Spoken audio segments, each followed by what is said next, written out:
fears, and it was very hard to begin cooking it again. But now I'm fine. It's been a couple of months now, and I'm okay. And I try to have a level of gratitude when I'm eating meat, and I think about how lucky I am to have this. And there's, you have respect for the animal that you're eating. So I've gotten a lot better now at handling it, and the way I think about it is healthier. That's really good. Yeah, I'm really relieved for you. Yeah, I wasn't. I was only vegetarian for a year and 3 days, but do you like how people count? Like they count how long they've been. It's like a competition. You get to say oh, I've been vegan for this long, that long. I think it's very weird. It's like, what are you counting down to? What are you What's the end? What's the end goal? It's just a badge of honor. It's just look at me. It's the whole again, you've reached nirvana. Oh, I did it. Look, I'm amazing. Yeah. Oh God. Forgot what I was gonna say, but did you want to say anything about that or explicate more? It's just another thing as well, I suppose, in the logic of the vegan thing. I was in India for a while, and just something I noticed was, so cows over there are sacred in their religion. They don't eat cows. Yeah. So in the village I was in, it was a holy village. So the village was vegan itself. You couldn't get meat there. I see. So the cows lived amongst the people. But they're to honor the cow, they don't eat it. But they didn't take care of it either. So the cows would be just like stray dogs, and they would walk around the street. They'd be eating out of bins, like garbage. They'd be in cafes, just taking a shit on the floor, peeing everywhere. Are you and then serious? People, they would be indoors? Yeah. Doing it was like oh my God. like a dog or a pigeon. And then men would come up to the cow and just kick it randomly or hit it. And it was just kind of, the idea was to respect the animal, but again, it goes back to the logic falls down.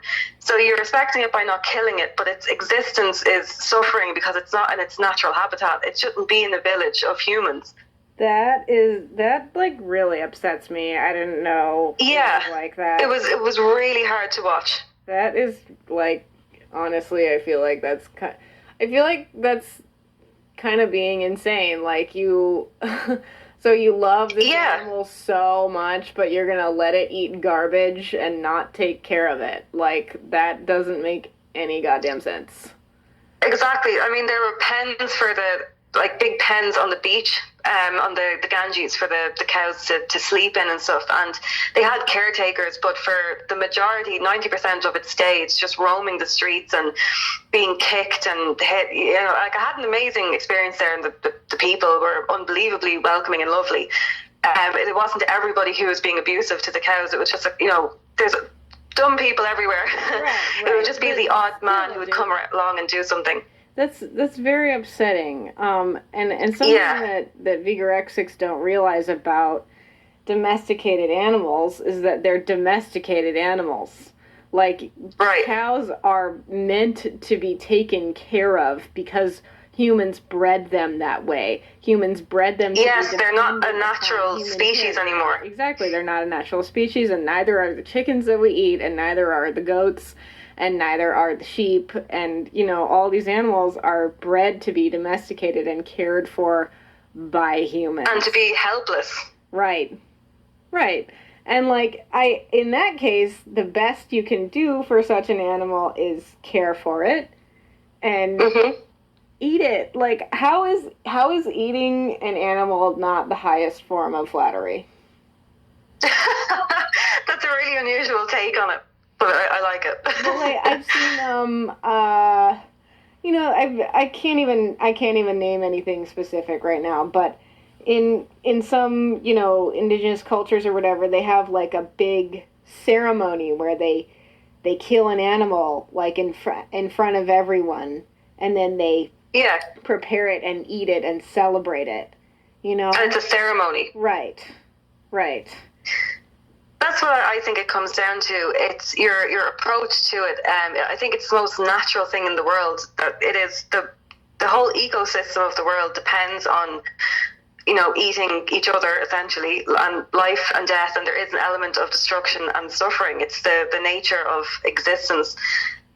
So I think if you respect the animal that you're eating and you make sure you're sourcing it from somewhere where they have been loved and really taken care of, I don't see an issue with it. And even when I was vegan, I would say to people, like, it's not, I'm choosing not to eat meat as a sacrifice, but I think if you were to go out into the wild and hunt your own animal the way it should be done, the way it's supposed to be, I would probably eat that before I would eat something that came from a factory. For sure. So that's kind of how I looked at it. So I just think it all comes down to respect for what you're eating and awareness and being responsible about where you buy your meat as well. Definitely, yeah, I agree. I want to tell you a story about a cow that I met once, and this might sound very odd, but I don't really care. So, there's this like really rural island where I live that you can go on, and there's like a beach and stuff. It's kind of a drive out of town, but you can go there. Anyone can go there. Mm-hmm. And so my dog, and there are a lot of farms on this island. My dog ran into a cow enclosure when I had like first gotten him, and I had to run in there and get him.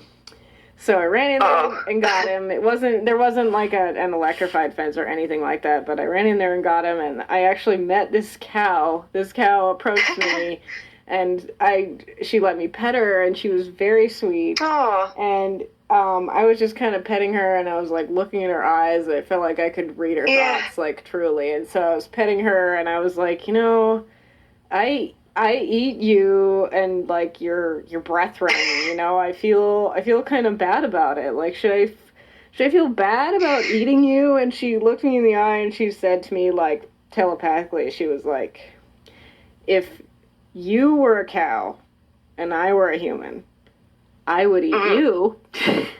So like, I get that, dude, like the food chain is the food chain, and like, we can't change it, and we have to it isn't nice. Right.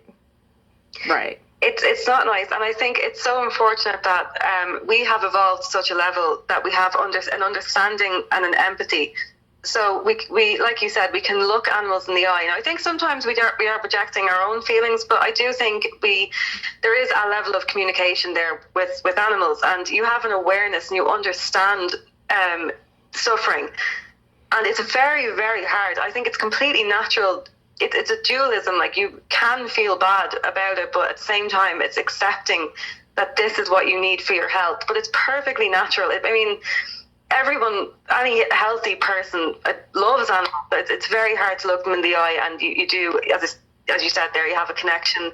They all have their own kind of personality, and you have to accept that as well. And that's where it comes into being responsible and making sure that they're cared for in their lives. Right.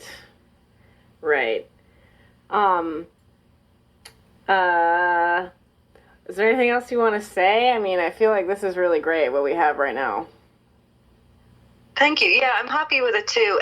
They were the points really that I did want to touch on. The main thing for me is that what I want to say, I really think culturally now we are brainwashed into these social justice issues. And I think that we need to stop looking at things as good, evil in black and white terms, and look at the shades of grey a bit more. I think we need to accept reality, accept what we need to be healthy, and that it's not bad to have your needs met for your health. It's not a bad thing. It doesn't make you a bad person. You can still love animals, have empathy for them, care for them, and consume them. It can go both ways. You just need to be responsible about it, I feel. And I think we need to stop hating ourselves because of the laws of nature and our own nature as a human being. Like, we can't hate ourselves for what we are. We haven't been, we haven't asked to be here. We exist. And we need to take care of ourselves and listen to our needs and honor them, and just stop hating ourselves and feeling guilty about reality. Right.